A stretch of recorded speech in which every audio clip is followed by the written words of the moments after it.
spokesperson on education, Senator Crawford, says is being used to describe the Jamaica Teaching Council, the JTC bill.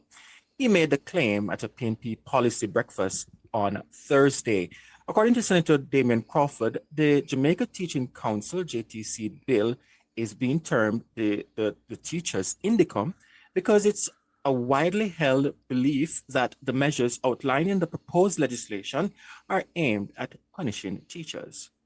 When pressed to explain the terminology, Senator Crawford told members of the press in attendance at his policy breakfast that the teachers' criticism of the bill is similar to the police concerns about the Independent Commission of Investigations, INDECOM. The commission investigates the conduct of the security forces and other agents of the state. Senator Crawford notes that the government is using the JTC bill to deflect from its responsibility for poor performance being detected in schools. The JTC bill was passed in the Senate with 38 amendments in April. It received bipartisan support. But according to Senator Crawford, the opposition had no power to stop the passage of the bill. Meanwhile, he is rubbishing the Education Ministry's plan to reduce the subject load for struggling students entering grade 7 and the extra literacy and numeracy questions for the primary exit profile test for grade 6. And he says these measures are inadequate. Well, Senator Crawford now joins us. Good evening, Senator Crawford. Hi, good evening. How are you doing? We're wonderful. Thank you as always for joining us. Well, there are two issues, but let me start with the JTC bill. Help me to understand, what provisions in the bill do you see as punishing educators? Well, first of all, I want to have an understanding of where would you get the notion that it received bipartisan support, because we were strident in our presentations that we were in disagreement to multiple components of the bill. So I think that needs to be corrected. Did you vote nay to the proposal? Again, we didn't vote yea. So it's a non-vote of nay and a non-vote of yea. Why would you choose yea? But I recall during that sitting there was no voice of discontent in terms of the actual voting procedures. Did you, when they called the rule, do the ayes have it? There was ayes and there was no attempt to call for a divide? No, sir. The norm is not to call for a divide on every bill. Parliament would never make sense. The government is given the duty to govern, for which for most of our bills, they have what you call a simple majority rule. That means that the government, in saying yea, receives a simple majority. But typically, Senator Crawford, but typically... Let me just finish. Yeah, go ahead. Mm-hmm. Yes. So therefore, the opposition, because of its numbers, is incapable to win a nay vote. You therefore simply don't answer. If there is a particular matter that you want to record further than just the debate, an opinion, you call for a divide. So it is actually being disingenuous to suggest. But you didn't feel that this matter rose to the level of a divide, though. You didn't feel that the matter was important enough that was to my rise question. to the level of divide. So therefore, if your statement is we didn't think it rose to the level of a divide, then your statement about bipartisan support still remain untrue and unfactual. Well, we'll remove that, but the point still remains, Senator Crawford. Typically, when an opposition, understanding that they will lose the vote, they want to make their statement very clear. Typically, they call for a divide under the Westminster system. That's what. No, you're actually incorrect, because typical would mean on the vast majority of times.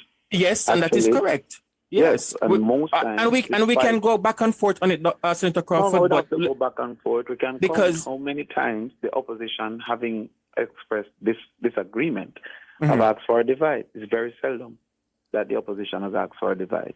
And well, maybe the PNP in opposition, but generally in the Westminster system, that's what it is. You can count throughout the world and give me that statement. But talk to me though. The provisions in the bill, Senator Crawford. For the benefit of the listeners, most times a divide is asked for by an individual who wants to record his name. As you know, when a divide is asked for, each individual is polled. And when an individual wants to record his or her name, they ask for a divide. But Parliament is based on, for the majority of bills, a simple majority. And my 3 hours presentation on that Parliament highlighted all the issues that we had. Fair enough, Mr. Crawford, but even in that matter, I still believe, though, if you have voiced such a concern about the bill, and I recognize what you're suggesting, that yes, it's a simple majority, the government can pass it without the say-so of the opposition. But considering the posture following that vote, why did you not have, as you stand on record and principle, to suggest you don't support this bill? So I am saying nay when it's a call for a vote. Maybe you didn't watch the parliament. I did. Okay, so having watched the parliament, and I was very attentive to your presentation, as in you being the only member of the opposition who actually who put forward a debate during that JTC bill. I was the only member that presented. Yes. I needed to say nothing further because I represented the opposition in totality. Therefore, having presented, you would record that all the things that we said after were the exact things we said before. So there was no difference in posture before and after. What we recognized smartly as an opposition was that the government is fueled by public opinion, and taking it to the public would likely to deter the government from continuation, which it did. So I just want clarity that there was no bipartisan agreement, because bipartisan agreement would suggest both said yay, and we did not say yay. Okay, understood. And that we'll definitely agree with, but I will still stand on the point that typically when an opposition want to show that they disagree, and they disagree strongly to a bill, they call for a divide. That's the practice under the Westminster system. So you have made your point. I'm making that one. But let's move on. The provisions in the bill. Talk to me. Why do you think that it's punishing educators? We have been, through this 100 times about the basis upon which we think it is creating risk and bureaucratic to teachers, the registration process being highly bureaucratic, the ease upon which they can lose their license, the cost that is suggested, the maximums for breaches breaches of greater risk to the public, the ease upon which persons can make a report, the ease upon which a investigation happens, the non-provision of a fund for teachers to call upon for legal representation, the double jeopardy notion that is possible. All of these are made clear as to reasons why we are concerned about the bill, and the fact that there's nothing within the bill that speaks to the cost that teachers might have to bear for registration, the cost that teachers might have to bear for continuous professional development, and also the risk of those things if cost is a hindrance that you still lose your license. So we felt that, as we have highlighted on multiple occasions, the bill was onerous towards teachers and sought really to police teachers more than to facilitate teachers improve performance. But do you believe that there is no need to, at least to some level, hold teachers to a level of accountability as part of the education process? Of course, I do believe that. That is why in mathematics, when you have a subject called vectors, you have distance and direction. So the direction of accountability has always been acceptable to every party and every individual, including teachers. It is the distance. So we also believe there's a space for reward, a reward of persons who are operating in the best ways. We also believe that there's a space for consideration of the realities that face the different teachers for which this bill didn't facilitate. So while it is that we are in appreciation of the direction of having a general system of holding persons accountable, first of all, that accountability isn't reserved to a teachers' council. But teachers have been held accountable for years by principals, years by vice principals, for years by head of departments and head of units and grade coordinators. But yes, if there is a bill, the bill should not be as onerous as it was. So it really was the levels that it reached to, and the directions, the approach of a stick more than a carrot that we had great concerns about. So go ahead, Sanjay. The matter of the licensing of teachers, Senator Crawford, is it that the opposition has no issue with teachers being licensed, but the issue is with the payment that they have to make? No, as I said, we have made multiple statements about all the things that we have an issue with. So No, that particular one, I was trying to get the clarity. No. So, right. So I'm saying if I indicated that I have 10 issues, you can't say you can't highlight one and ask if that is the issue. That is one of the issues. All right, let me reframe the question. as it relates to that particular issue regarding the licensing of teachers. Okay. Is it that the opposition has a problem with the teachers having to pay to be licensed, or just generally you don't believe that teachers should go through the process of being licensed? No. All right. So if there's to be licensing of teachers, the fact that there may be a financial negative, meaning that a person might not be able to afford it, that is a concern. Would Secondly, that be acceptable if it was free? No, hold on. If we're interviewing me, you have to give me a chance. No, fair. But I'm just adding Right. to that as an addendum. Would it be Okay. fine if it was free? The registration itself was free. That aspect would not be a concern if it was free, because if it was free, there's no financial hindrance. And because you can't practice without it, we believe that a financial hindrance based on the circumstance of multiple individuals would have been of concern, especially due to the fact that there was no mention of what is the level of hindrance. However, we also felt that you shouldn't have to renew every 5 years with a new police record. So that was also a concern about licensing. So the licensing concern was not reserved only to the cost. There was other concerns within licensing. And there are other examples throughout the world. For example, in the UK, you register one time and you don't renew. Ours was asking you to renew every 5 years, and not only to renew every 5 years, but to go through the process of getting a police record, which we would understand that the government is incapable to provide for 30,000 people effectively. So the concerns were greater than just that there was a cost. Fair enough. But Senator Crawford, before I want to play something back for you, but before I get to that, on that second point that you raised in terms of renewal, is it that the simple matter of renewal is a concern, or is it the requirement of a police record, so to speak? Because would you feel it not reasonable, and I ask reasonable, that considering the importance of a teacher and the sensitivities in terms of taking care of the nation's youth, that the requirement for a background check at a regular interval, half a decade, is reasonable enough? No, I would say no, it's not reasonable. Why is that? Sorry? No, I ask, why is that? Why is it not reasonable? Yes. Because there is no benefit to the hindrance.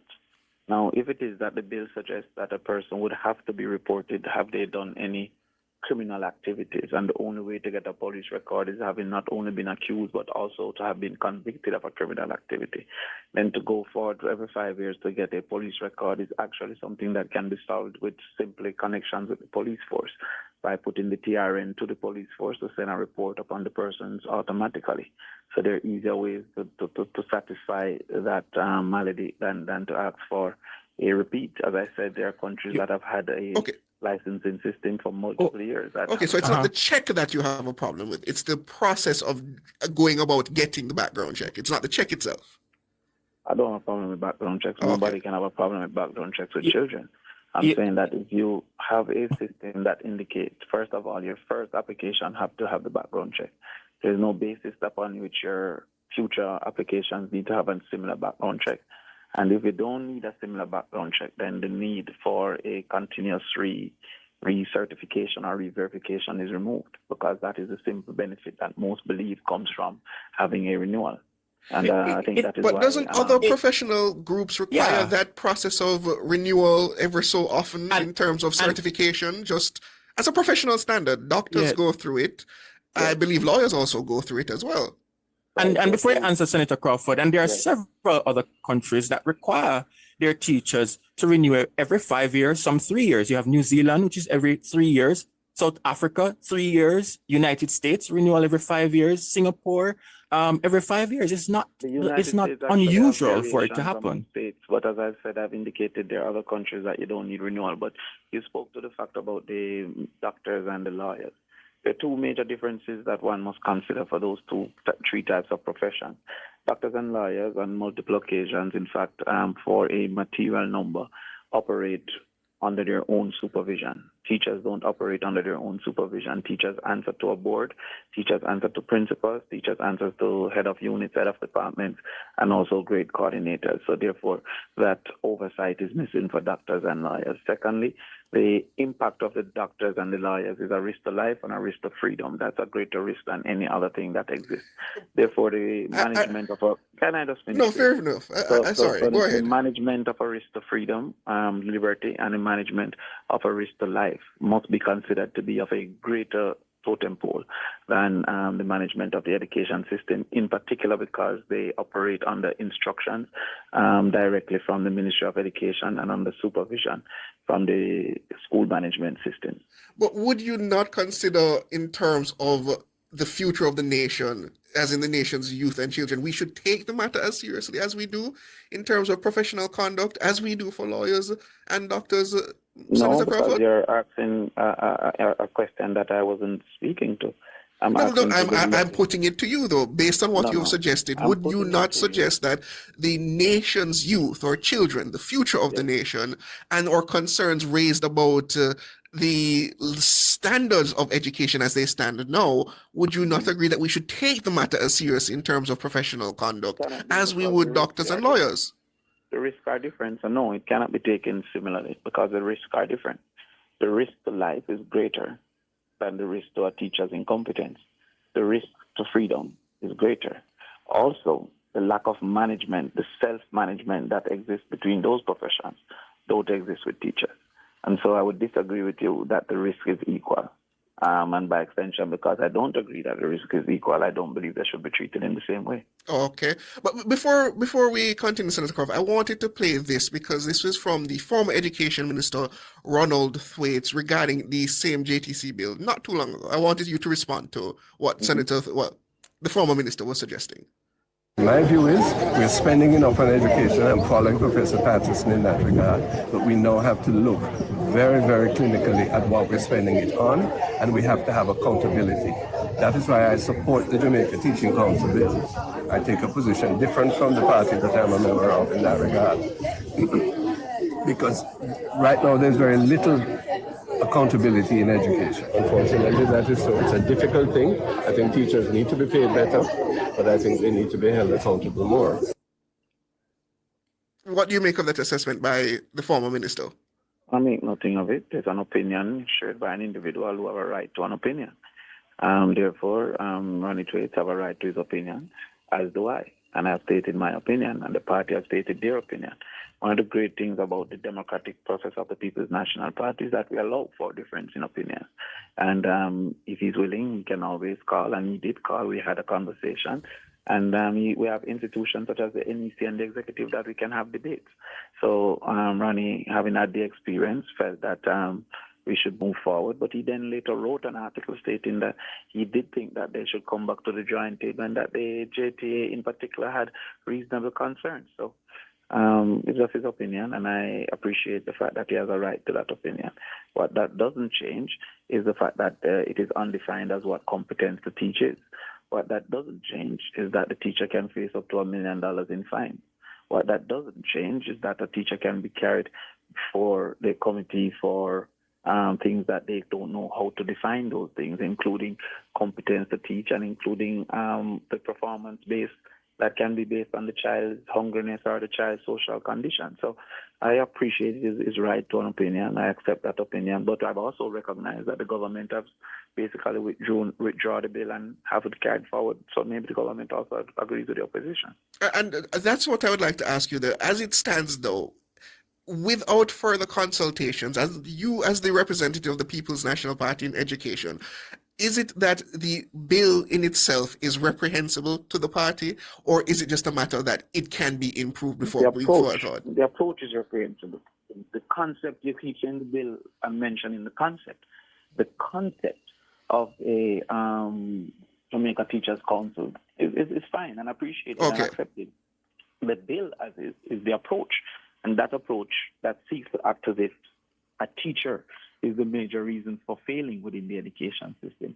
One that seems to give the notion that if you should move all the teachers from Campion, that is having a 90-something% chance of 5 subjects, replace them with all the teachers from Denham Town, and vice versa, carry the teachers from Campion to Denham Town, that immediately Denham Town fortunes would dramatically increase and Campion's fortunes will dramatically fall. And that is not so. The circumstances of the Campion student is much different than the circumstances of the Denham Town student. And the teacher, therefore, must be wary of a system that seeks to punish her for circumstances that she cannot mitigate against, including things like the shortage of furniture in school, including things as well as the unavailability of rental books, including things such as the announcement of no fees, and therefore the unwillingness for those schools to have fees, and the willingness to contribute to fees in these other schools. Up to 84% of the students at Campion are willing to pay fees. 13% at Haile Selassie were willing to pay fees, and the fees was almost 16% of the Campion fees. So the reality is that the school subvention to high schools have remained at $17,000 for the longest time, and the proposal for contribution to education is $8,000 per person, which is equivalent on purchasing power parity to 3,500 US in Jamaica, and we're putting less than 2,000 US.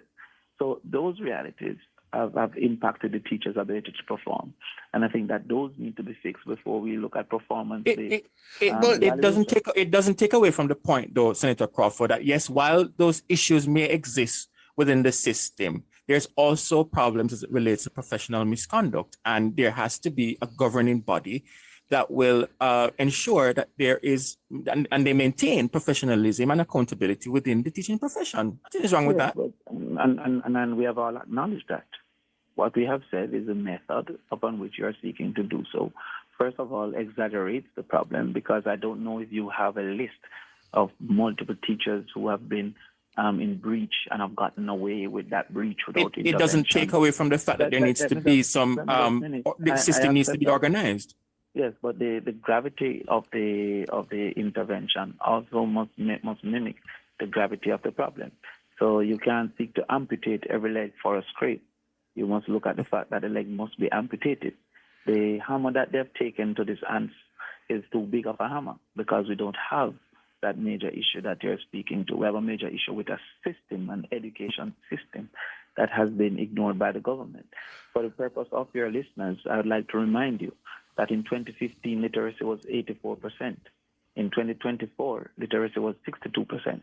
It has fallen dramatically in the 10 years of the JP government. I would also like to remind you that in 20... Yeah, but matching those things together, Senator Crawford, it still doesn't take away from the fact that there needs to be, let me just respond, there needs to be one body that can bring some order to the system. Because what exists now, is it that the opposition is proposing to leave it to the school boards? Let me just start the point. Now, equally, the 5 subjects, including math and English, was 28%. It has reduced to 18% over the last 10 years. So that shows that, and these teachers were in the main the same. So that shows that the government management have possibly a greater impact on education performance than teachers' influence. That must be considered with greater conversation. So no, we don't expect to leave it only to the boards, because even the JTC bill appreciates that there's a role for the boards, and not all things will be handled by the JTC. We believe that there is a place for a Jamaica Teachers Council.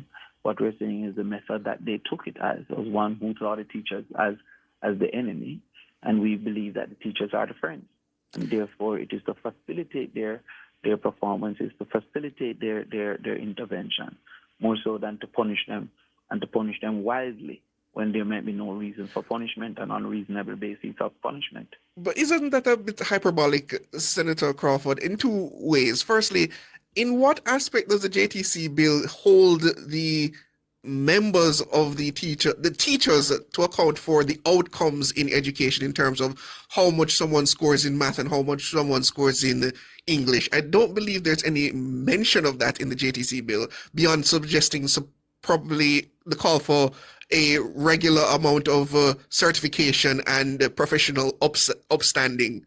But beyond that, also, why would you believe that the JTC bill, if the teachers, as you say, are, for the most part, in adherence with what the legislation will be when it comes to fruition, why would they be concerned that it would punish them if they would not run afoul of those punishments anyway? Okay, well, first of all, for example, competence to teach having been undefined can reasonably be assumed to include performance of the pupil, and by extension... So that's a presumption, though, but you're making that as a presumption. And that presumption must be clarified. Okay. There's no way I'm going to sign on to a law when that possibility isn't corrected. That would be foolish. But wouldn't it be this competence to teach? No, but I please bear with me, Senator Crawford. We can go through these as points. You have time on your side here today, so let's go through these points one by. When we talk about competence to teach, wouldn't that be more reasonable? As in, the most charitable assumption would be they're speaking to your certification level in terms of whether you have a teaching diploma, master's in teaching, so on and so forth. No, because that would be at the licensing stage and not at the analysis stage. If it is that it was on your degrees, etc., then at the licensing stage, you'd be licensed appropriately based on your degrees. The competence to teach is on the analysis stage. And because it's at the analysis stage, then it could not be based on your degrees. Interesting. I don't know if I agree with that assessment, Senator Crawford, but as you said, you're open to your opinion. Continue. Yes. Okay. I don't remember what exactly we were discussing. In terms of if the teachers you don't realistically expect the majority of teachers, of even a significant amount of teachers, to run afoul of the arrangements of the JTC bill as they stand in terms of misconduct. Why then fear it? Well, first of all, the levels of misconduct have not even been defined. But there's also reason for us to say that there should be what we call commensurate punishment. There cannot be that teaching without a license have a greater penalty than driving without a license, nor dangerous driving. Can't be reasonable that that penalty is greater. And you also asked earlier about, what about the doctors and what about the lawyers? Those persons those boards are made up disproportionately by those persons, practitioners within the space. Isn't it so with the JTC bill as it stands? No, actually to the vast opposite. The JTC bill actually have 33% of the representation being teachers. It has spaces for church, it has spaces for parents, it has spaces for government, and even when it But would that 33% still be the plurality? No, the majority would have been... No, I said not the majority, I said the plurality. Yeah. Right, and I'm saying that the doctors and the lawyers aren't based on plurality, they're based Doesn't on make it right though, Senator Crawford, because I have a problem with that also. Well, sorry? It doesn't make it right. So you liken it to, for example, the doctors and the lawyers, that whatever their governing body is made up mostly of those within the profession. I have a problem with that too. So it doesn't make it, likening it to that doesn't make it right. You can't. No, but you are the one that introduced the concept of similar to doctors and lawyers. And a governing body. Yes, and that governing body also have a makeup, and that makeup is disproportionately doctors and lawyers. And I'm saying to you, because of that, I also agree that it should not be the case. It should not be disproportionately as it now stands. And we disagree, so we just agree to disagree there. And the teachers but I'd like to get in on that as well, Senator Crawford, because you yourself have suggested that you believe that the teachers, in terms of their professional standing, should not be put on the same level as doctors and lawyers. And we can agree that the education system is quite its own unique creature. Should there not be space on that board for teachers, the other stakeholders such as the owners of schools, etc.? Shouldn't they have a say in that? And wouldn't you therefore say some arrangement of that where the teachers are still the plurality, meaning they still have the numbers comparative to the other groups? Is that not appropriate? No, I don't think that's appropriate. I actually believe that the teachers should be the majority on the committee. I believe that, as I said before, that those other institutions have higher risk, and therefore with higher risk should have greater levels of management. And the teachers having lower risk have been given a higher level of management, oftentimes with persons that don't even understand the teaching. Simple fact that you're a parent don't mean you understand the circumstances faced by the teacher. So no, I do not agree with that. So I believe that there's grave differences between the two, and that the teacher should not have a more onerous basis, because, as I said, I believe that the risk is less on the teacher's side. Well, thank you for that, Senator Crawford. That has been, I would agree, that was quite an insightful discussion. I think I have a greater understanding of where you're coming from in terms of the JTC bill. I don't know if I agree with you on all points, but I think I do at the very least have a better understanding where you're coming from. Thank you so much. That is Senator Damien Crawford. Like Ronnie, you have a right to your opinion as well. Exactly. Thank you so much for your time. And as Senator Crawford, I will say this. I appreciate you coming on Nationwide News, answering tough questions and sticking to your guns in terms of what you believe. Just that No, amount? I the appreciate what you've done here today. I've always been available, man. So when Nationwide answer their own questions, it is crazy to me. When Nationwide say, oh, we have questions and then answer it without calling, I'm always available. All right. Thank you. That is Senator Damien Crawford. He is the opposition spokesperson for education and youth. Thank you so much, sir. You're welcome. More after this, listeners. Well, actually, we'll be taking your calls after this, listeners. The numbers are 630-937-124 and 618-8255. 937-124 and 618-8255. But before we go to the lines, I have been reminded that we did have an outside broadcast scheduled today to start at 6 o'clock, and it would have taken us up to 8 o'clock. But unfortunately, due to some technical challenges, that has been cancelled. So for that time being now, for the third and final hour, as I said, we're going to the lines and taking your calls. Michael, good evening. You're on the line. Good evening, sir. How are you, sir? Doing quite well. Good, Michael. Yeah, man. Up in the hills, listening, you're coming like he's a referee, man. Come again? The 7 year hills, listening, coming like he's a referee, like when Cassius clear suddenly stands on the back. Yeah. Got me like how you angle two sides of the story, you know, man. No, as I said, Senator Crawford has his view, and I understand where he's coming from. I don't agree with him in terms of the provisions of the JTC bill and him believing in it's overly punishing, but I understand with some level of clarity where he's coming from.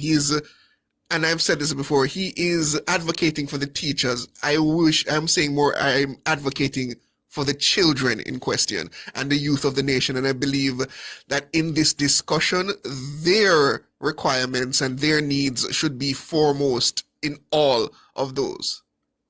Man, I'm 63 years now, you know. And the man, them can't second the little youth, them were born in the 20s, they go school and thing, man. A plain thing.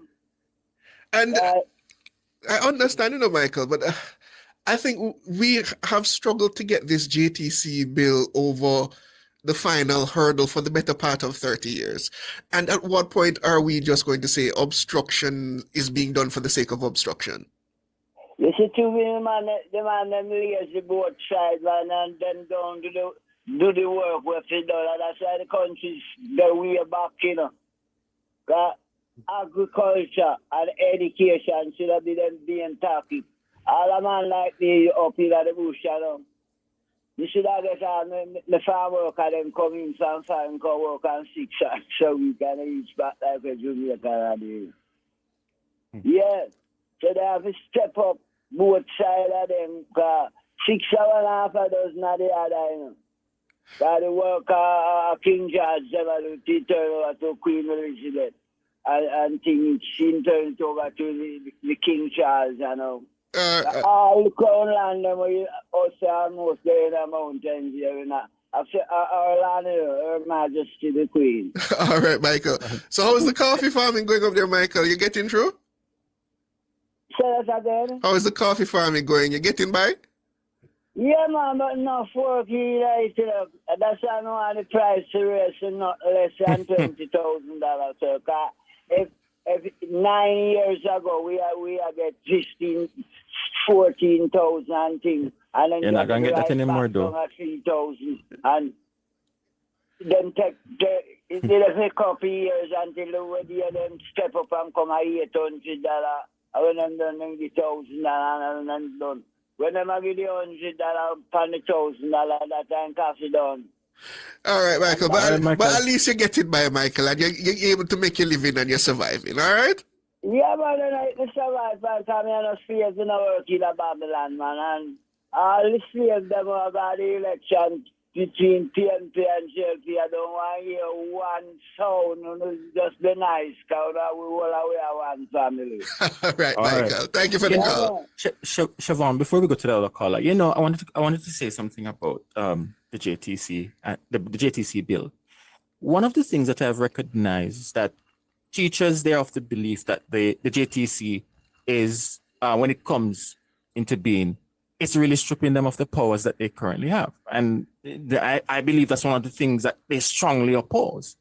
And if you recognize, even with the matter of the majority of seats on the JTC board, That is the reason, you know, that many of them are calling for more teachers to hold the majority seat, right? To ensure that their voices and their professional autonomy that they're trying to preserve, it's preserved from the regulatory standpoint if the JTC even come into action. So yes, they want to try and prevent it, yeah, by outlining all those different things. But let's say it still go ahead. At least if they have the majority on the board, they can still steer the conversation. And I think that is a bit one aspect of Senator Crawford's statement that's a bit contradictory, because when it comes to professional standards for doctors and lawyers, we accept that those individuals are accountable to themselves in terms of their practice. But the teachers have to be accountable to somebody else because as a result, they're not teaching for themselves. We have the younger generation, the youth to consider in that equation, and how they interact with that youth is important. Therefore, it cannot be a situation where said JTC council or the board, whichever way you want to call it, is in some way dominated by a profession when you have other stakeholders to consider. And even in that case, they still do dominate the JTC council because they make up, I think, as he said, 33%. Yes. Which means that in order for them, in terms of the teachers not to get their way in terms of a vote, the other members would have to almost unanimously agree to go against them.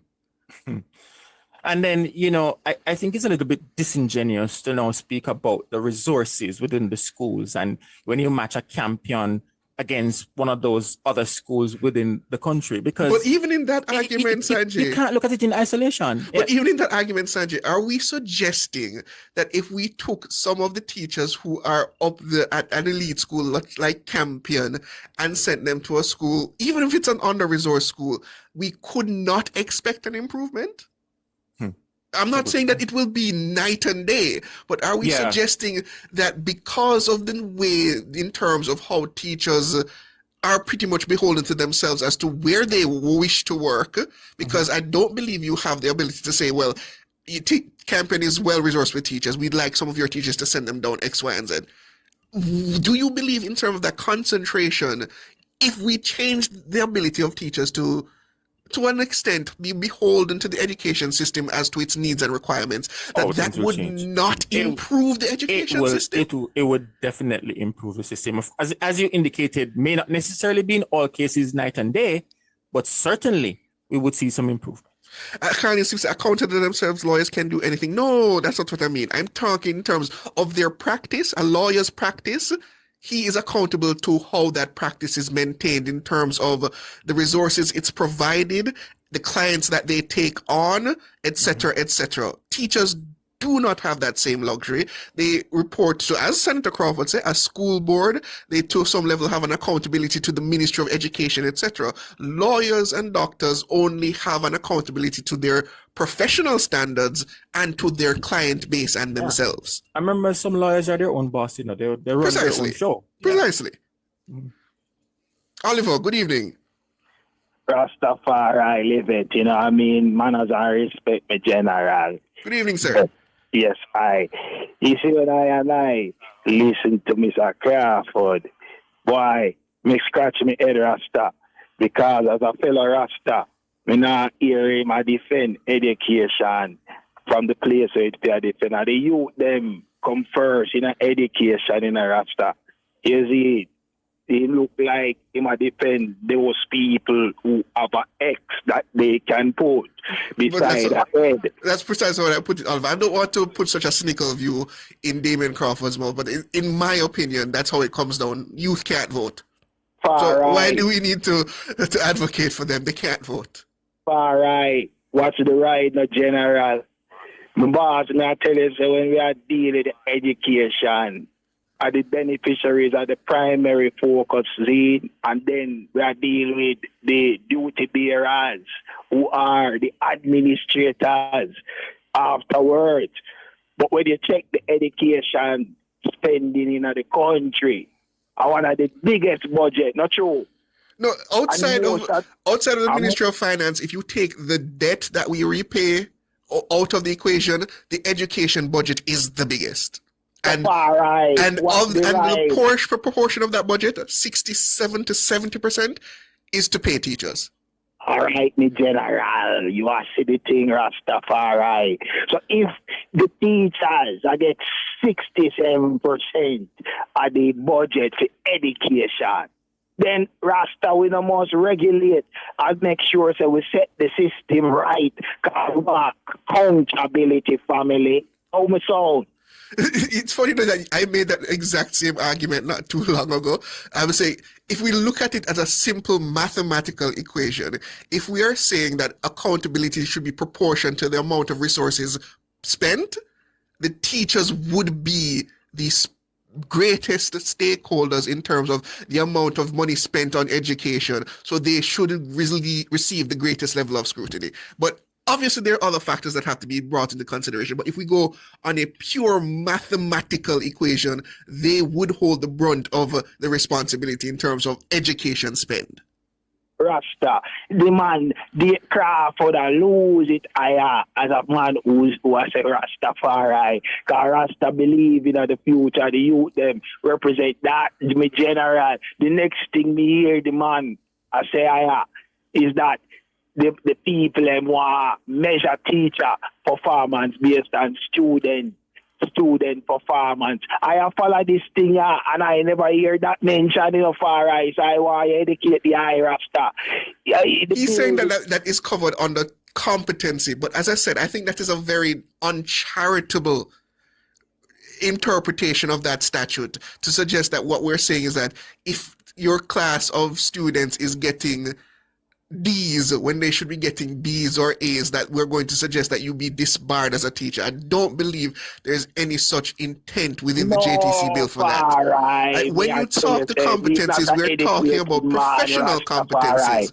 I don't educated like the rest of me, Jenna. I just listen to the thing and I follow this woman here, Dixie Morris lady there, and she explained the thing. I never rasta hear her. I say nothing like. In fact, I hear she say why they not rush to put it in a law, because they want to make sure they all stakeholders are on board, Rasta. So, Crawford, I move like Diddy Man and Red Bull thing. You want to get Crawford. And the youth, them promote Rasta. I could deal with the youth, them, because I have a bridging who left John Dung and gone long time that teacher England, but if him never have a license, them let him go long time. Every minute him have to renew a license fire. You see, and them man they big in the English public school system. And if you the one we have first world system, that means you know what we have first world youth. You see. Fire Rastafari. You see? All right. You ain't no break shit. All right. Thank you for the call. You know, Siobhan, you're right, because the JTC bill does not explicitly say that teachers will be measured by performance matrix in the traditional sense. Yeah. And I think, as you indicated, Senator Crawford is trying to botch it under the professional conduct, which is a little bit disingenuous of Senator Crawford, because I don't think that the bill in any way is trying to say that if students are not performing at a certain level, you're not getting the certain results, then the teachers will be punished based on that. Eh? I mean, I will give Crawford one thing. He says that the need for a background check at recertification might be unnecessary. I can take that point. Because if you have run afoul of the law, and in such a way that it would prevent you from teaching, I would expect that the police, at the very minimum, would take it upon themselves to inform the council or any other, the school, that such a thing has happened. So many teachers, though, Siobhan, I can see the necessity of requiring a background check, but I can see how we could, if that were the thing upon which the bill passing. But bill has passed actually. Upon that thing becoming law, that was the one aspect keeping it back. I would allow to say, yes, let them skirt the need for a background check as long as the recertification remains a requirement at a specific interval. If it's not 5 years, 6 years, something to say that the teacher has proven to us that they maintain a certain level of standard in the profession and can continue within it. I believe that's a fair compromise. I think, though, that the additional layer, it doesn't hurt. What I will say is that the improvements, and we have seen some improvements already to the police record system, we need to take it even further where someone can apply and the information is sent from the police to whichever entity that needs it. And you can do all of that online without having to go to the physical space to get it, because they would have your fingerprint on record already if you do it once. So you go and get that police record once, and then after that, you don't need to go back to do the fingerprint again. You can just request it online and the information is sent from one entity to the other. So I made that process simpler then. Yes, I will give Senator Crawford that one because, but it's such a minor point that I think it's irrelevant to the actual discussion as to the importance of the JTC bill. Carl, good evening. Evening, Trevor. Evening, Sanjay. Hey, Carl, good evening. How you doing, man? I think Damien Crawford need to stay in goat farm. That's right where it belongs. I want to ask you something, Sanjay. Damien Crawford is running an egg farm and a goat farm. And most likely have a supervisor there. Most likely. And if he employ two other young youths, the two other young youths have to come to the supervisor for anything. So if they take up 300 eggs, the young youth, then we pick up the eggs, have to report to the supervisor. The supervisor report to Damien Crawford, because him have a business which him have to supply. You want to tell me, say, the taxpayer of Jamaica is paying teachers, and then if you have no accountability concerning that? What is rubbish Damien Crawford is talking? His thing is, Carl, is not that they're against accountability, but he's of the belief that the council or the bill, the way it is set up, it's there to punish teachers in a sense. And let me ask you something also, Sanjay. The teachers, them always left here the ending of May, June. Go and look about the job overseas. Collect all of those 3 months. And September morning, when you want to have teachers in your classroom, you can't find them. You see a letter put on an index. For the taxpayer of Jamaica revenue. What rubbish is this senator, call himself senator, talking about? And also business run Damien Crawford. If I say you run your goat farm, remain in there. But that's how not business run. But I don't know, why are you disparaging goat farms and chicken business like that? Because I'm fairly certain a certain level of scrutiny is placed on Damien Crawford's goat farming and egg business in terms of maintaining standards. All right, Sanjay. You're supporting Carl's point, Siobhan. No, but that's what I'm saying. Something he should not disparage goat farms and egg farms like that. Why can't you? Correct, Siobhan. But him are running business proper. But the taxpayer of Jamaica, business must not run properly. We must take anything we teachers them give to it. Because it's the politics time in come with him bag of garbage, which him vote on the bill in the Senate. So shut your mouth. Well, he claims he did not vote on the bill. Yeah. And it's interesting now that we're changing that standard in terms of what is considered bipartisan support. No, but hold on. Let me ask Carl, because Carl, you follow the politics. When an opposition party, they want to show that they disagree with a bill, isn't it the standard that they call for a divide? Thank you very much. And him shut up his mouth inside the Senate the Friday. And by the Tuesday, the British white man, when I have no age paper for my country, must call him and say, how could you agree with this now? And you know, said there is an election. I recall. With like a slippers.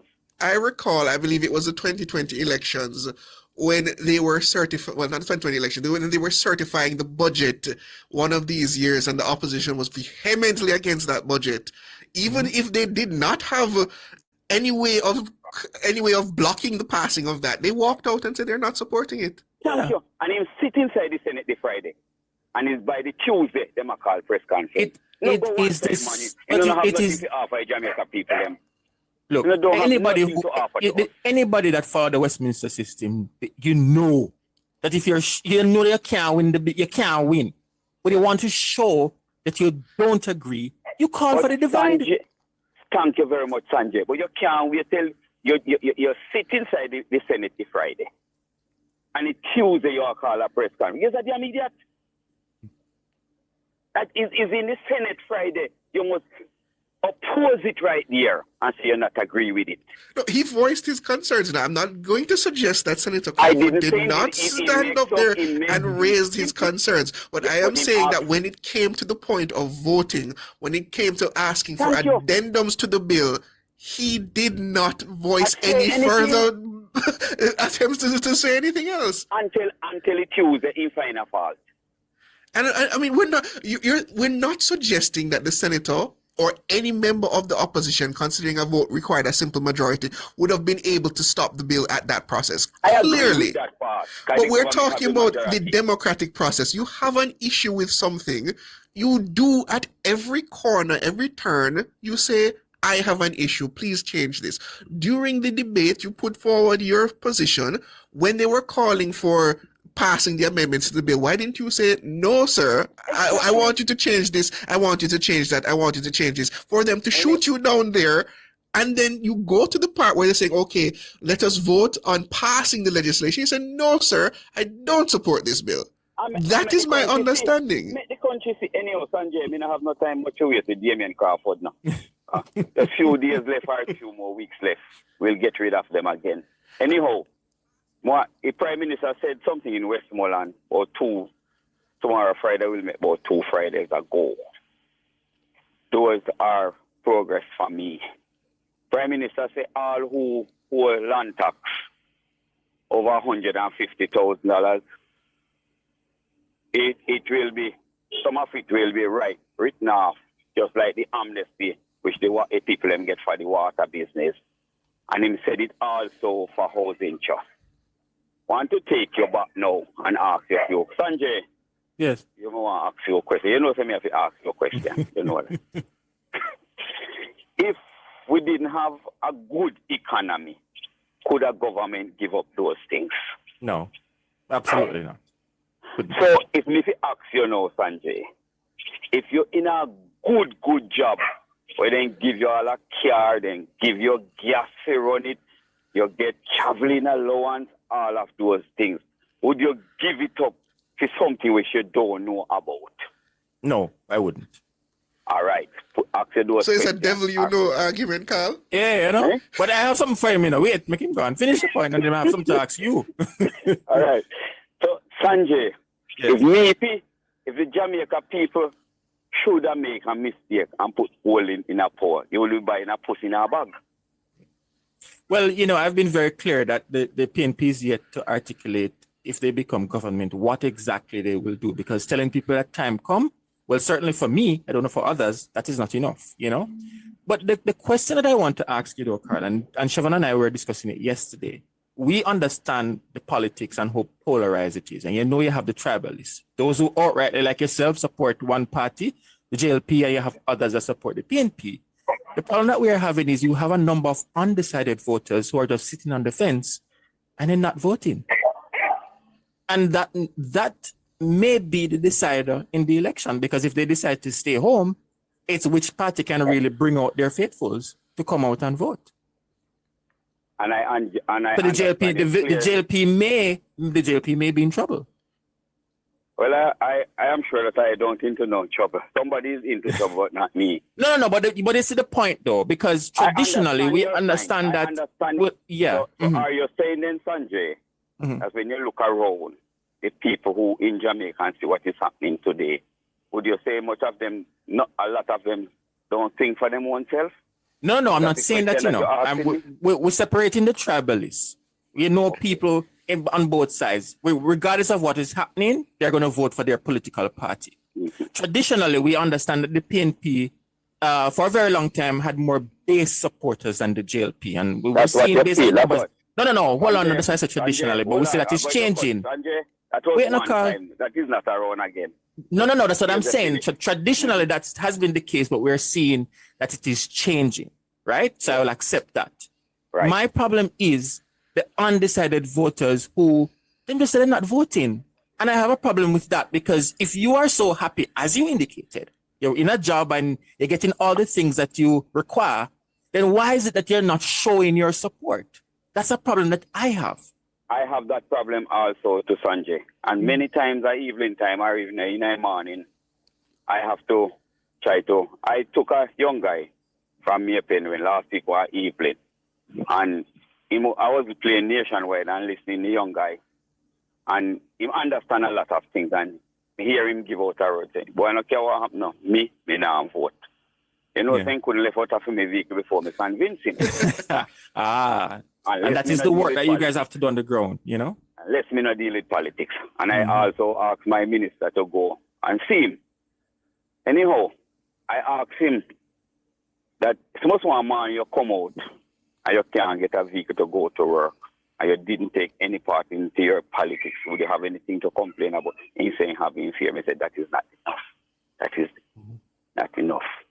He said the only way you must take part in your politics in your country is two of them are evil, but you must look upon it too evil. And then me start name him some things what happened around Jamaica. And I said to him, say, you have on data on your phone, go and check it. Go on the government website and check those things. All of these things build out of your revenue of your country. To be very honest to you, I feel to say my personal government need to put out more things. Even the two things that I tell you about, the land business and the housing trust. The Prime Minister just talk about it, but who out the door and tell it more than just a few of us. And anyhow, Sanjay, last and final. And it supports my point that I've said that you can't be overconfident. No political party should be overconfident. No. Treat the election as if you're not sure. And when you treat the election as if you're not sure, that's when you go out and you win. Right. Anyhow, Sanjay, I want to say something. And if you go anywhere nowadays, yes, and you have to shake anybody's hand, please always remember, have a sanitizer immediately as then done. For what Mr. Golden have done, it needs, we elbow you for elbow people nowadays. Don't shake nobody's hand. Please remember. All right. Thank you. We are back into COVID. Don't wish that on the country, Carl. We're not wishing that on the country. Don't shake nobody's hand, master. That was very out of order. All right, Carl. Richie, good evening. Good evening, Sanjay. Hi, Richie. Good evening. Good evening, Bridget. How you do? Good. Say now you're up, Chef. I said good evening to you, man. Oh. I said good evening for the Richie, so I say good evening. You know, I'm having be good up first, you know. Oh. I listened to them and cover this evening. Yes. They talk about how much percentage of the education system was in 2016. But I'm going to remind him the reason why that happened, the specialist teachers, they live in Jamaica. And the reason why they live in they live in going to greener pastures because our dollar value a little bit. So they go on where they can get big money. And I'm agreeing with them. But he needs to remember that the dollar doesn't value very little nothing, very little bit because of his party. Because they are the ones that caused the dollar to run away so much. And you need to remember that. Next point, Sanjay. We're talking about, the election coming up. Yes. If you believe the PMP have that strong base anymore, you're wrong. They had it, but not anymore. No, but Richie. No, but Richie, remember that I said traditionally, but we're seeing that it's changing. Remember I said that. Okay, well, very good. Because that's the part I was going to. Because, you see, I followed Michael Mann for years before I had a vote, you know. And I jump on a bandwagon and call PJ Fresh Prince. And it's since Bruce Golden become Prime Minister, that is where I changed and said LP, you know. And many more. And to every election that I can remember, people been streaming from the PMP to JLP. I said, this one, you will be surprised to the amount of PMP supporters. Center term now.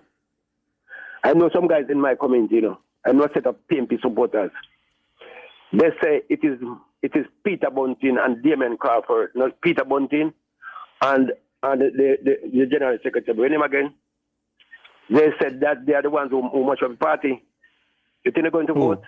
You're talking Dayton Campbell? Dayton Campbell. Oh. They say it's Peter Bunting and Dayton Campbell much of the party. And those people vote heavily in the parish council election. They're not going to vote. You may say they're not going to vote. PMP base is not strong anymore. All right, And Richie. if you notice, the younger generation are following the JP. No, and I don't necessarily agree with that one. What I recognize is that, while the JLP will have more younger supporters, generally, many of them, they sit on the fence, They are the undecided. That's the problem.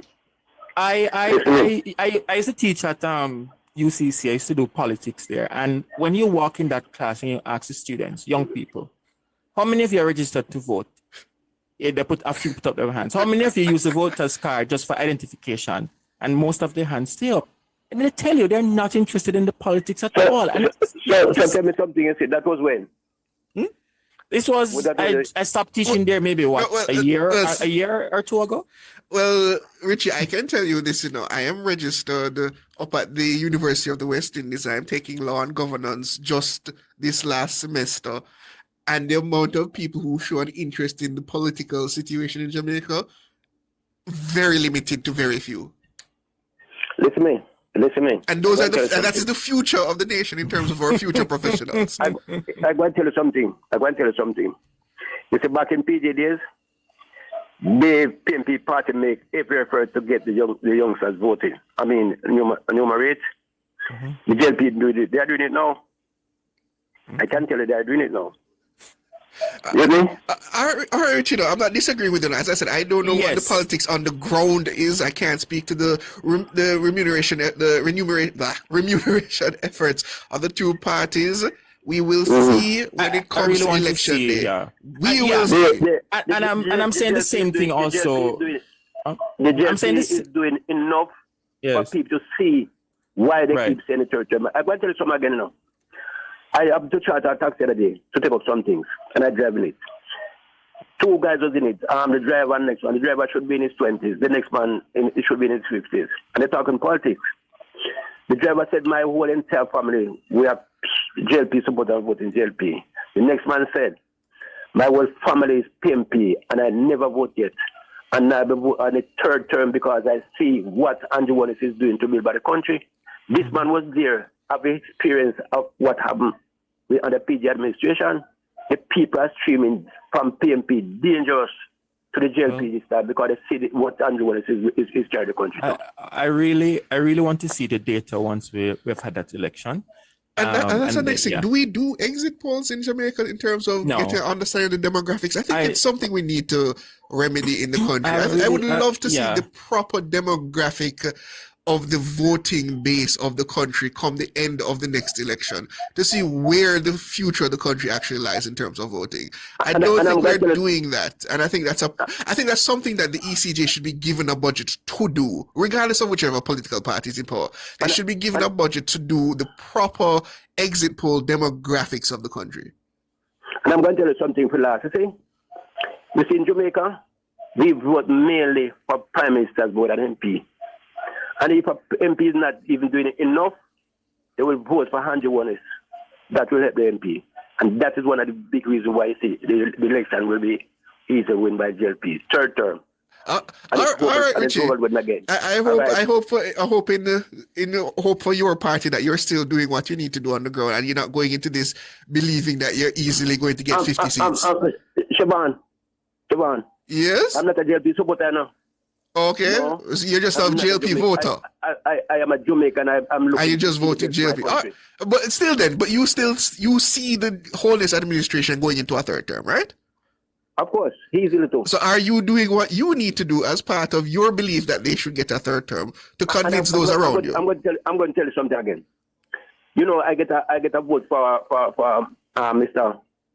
Charles Jr. I know that live into his community. Is whatever. And I asked her if she's going to vote. She said no. I said why? I said who you vote? She said Jay. And I convinced her, tell her why she needs to vote Jay because she's going to wear. I'm going to tell you something. Again, my plan was to spend some time with the government into the marginal constituencies to help the government to election. But I just could manage it, so I decided to spend the time on the radio to educate people, and I know I catch a lot of people and educate a lot of people. All That's right. my point. All right, Richie. Okay. Just, I just say, don't be overconfident. If you want or you say it's not your party, but if you want the party that you believe should get the next term to win, you should put that support out there as well. Who do you have? Exactly, that's what I'm doing. All right. All right, Richie. Thank you, Richie. Courtney, good evening. Yeah, good evening, Sanjay. Good evening, Courtney. And good evening to the listener, them on the line. You know, first time caller. And Siobhan. Remember Siobhan? Big up yourself, Siobhan. Evening. Yeah, man. Are you on speaker? Can you take It's yourself on off fire. speaker and come and just talk directly to the headset? Come again. Are you on speaker? Can you take yourself off speaker and talk directly to the headset? Yeah, man, no problem. Hold on. I'm probably using Okay. All right, there you go. Yeah. All right. Well, this thing with Damian Crawford. Yes. Damian Crawford is somebody we used to look up to, you know, because he always have some good ideas and he always come with some. But of lately, I realize, not of lately, a good while now, from him lose to my Holness. I realize him gone. Him go further and further offline. You know? He must sound more and more like Peter Bunting and Dr. Dawes and even Mark Bolin. He must sound more and more like them because he don't know when to run joke and when to be serious. Because he have too much gimmicks. And everything you can bring gimmicks in. There's a time and place for everything. You see me? So, and he might try put across this notion, like what the PMP them doing when them raise the pay. Them take the pay, and then come out and say them not with it. And at the same thing now, he might do with the bill, with the education bill with them pass. Because, of course, they had concern. But the concern they had should have been used not to make the bill not pass, even though the government had majority. But if they had raised those concerns publicly and say, yo, we're not so in support of this bill, none at all, as what they are doing now, then I don't believe the bill would have been passed through the House. At that time, the government would have to stop and take a look and consider before they pass it. And now he's coming out swinging as if the opposition was all against it, and you know, and I don't believe it is so. Well, as I pointed out to Senator Crawford, he was the only person who spoke on the opposition side during that debate. He says, well, because he was speaking for the entirety of the opposition. And that statement kind of bowled me because that's not how I understand things work in the Senate. When the members of the Senate have a disagreement in terms of any proposed piece of legislation, whether it's opposition or government, the members all voice their concerns or all voice their support, or a significant number do. Remember when I believe it was the matter of which legislation was it? I believe it was it was the one regarding the mandatory minimums and the concerns about that. There was not a single member of the opposition who did not get up and say, we have a concern about this. So I find it very strange. And they were all quiet.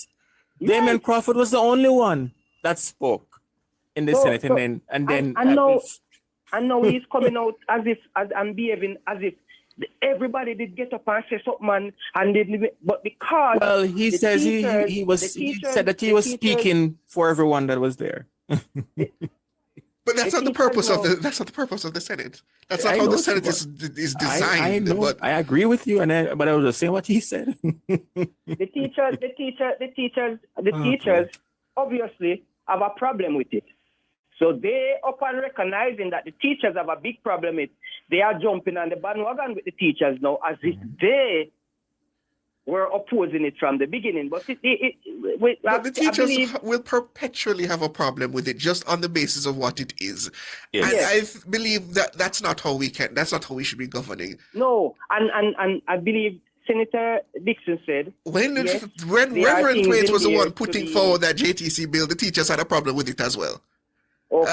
I recall that very pellucidly. When it was Reverend Ronald Thwaites putting forward that JTC bill, the teachers had a Yeah. problem with it then as well. Yes. So what? And now that this, I believe I heard Senator Dana Dixon said, yes, there are things in there that they will have to look on again and come to a decision.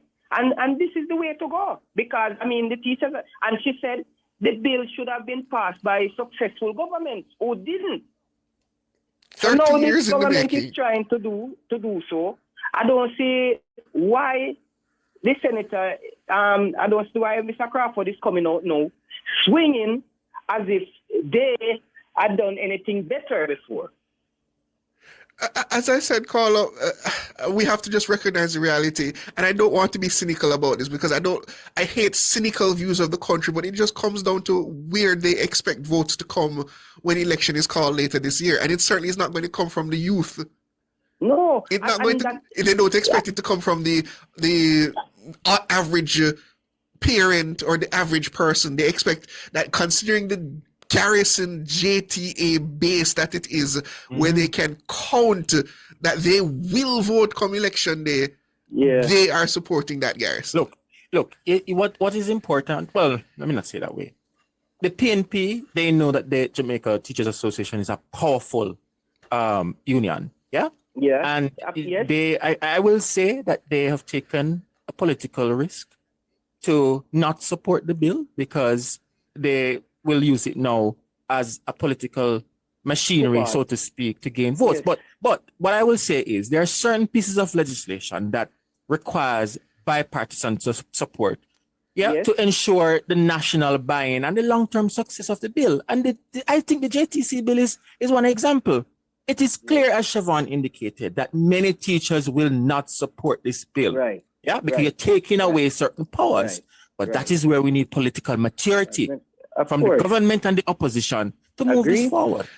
And a viewer on YouTube reminded me, because it slipped my mind at the time, that at the conclusion of the debates surrounding the JTC bill in the Senate, I don't know if it was Damien Crawford, but I recall a member of the opposition got up and thanked her for bringing it this far.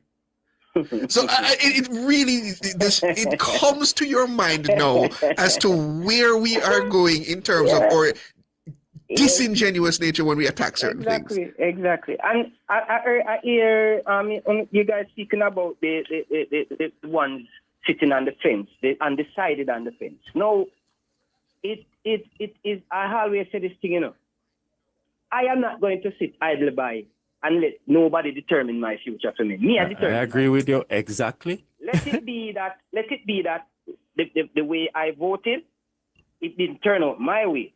Mm-hmm. But I am not going to just sit idly by. I see something going on and it's benefiting me. Even if it's not benefiting me, I see where it is benefiting the country. I am going to be a part of that because I want the country to benefit. In not the short term, but in the longer run, it will benefit. And if I don't benefit, my kids will benefit or my grandkids will benefit. But if I sit idly by and watch the good thing going on, don't take part in it, and then somebody come along and spoil all of that good thing, I am going to be the one who is complaining. I am going to be. If you notice, those sitting on the fence have the loudest voice. And because the emphasis is placed on them, I believe that is why they keep sitting on the fence. No, but I agree with you, Colin. I've said it before. The less people who vote, the more power you give to the individuals that do vote. Right. And it makes it easier to affect the outcome of an election with fewer people. Definitely. That is what you've concentrated the power of the electorate, so to speak, in the hands of fewer and fewer people by actually taking yourself away from the voting process. Yes. That is correct. That is exactly the way it goes. And I don't believe that helps the democracy in any way. It doesn't. And I've said before that when politicians know that is not an easy win, and you keep them at the fire, they will work even harder. Look at the constituencies that are marginal. You see both government and opposition, they're working to ensure that they're swaying and convincing people to vote for them. Look at the garrison communities. They don't have to do much because what? If I do much or I don't do anything at all, the vote's already secure. Exactly. And that is wrong. Because other people, even the younger people suffers. My age group was suffering from, because we are now experiencing some of the luxury. What we suffer from under the hands of the PNP, that was the mistake that our foreparents made. And I believe one of the problems that we are having in Jamaica today is a problem of people reading, knowing what took place. History is a very important I said that I said that so many times. If we should go back to the 1970s, read up what happened. Yes. All right. Read. Don't take what me tell you, sir. I can only tell you what I always have this notion, you know. You cannot tell a man we get a gunshot or a gunshot feel. Yes. He must tell you how it feels. So if you don't go back and read up, you will only be misled, or you will have to accept what you hear. Yes. Spot on. Thank you, caller.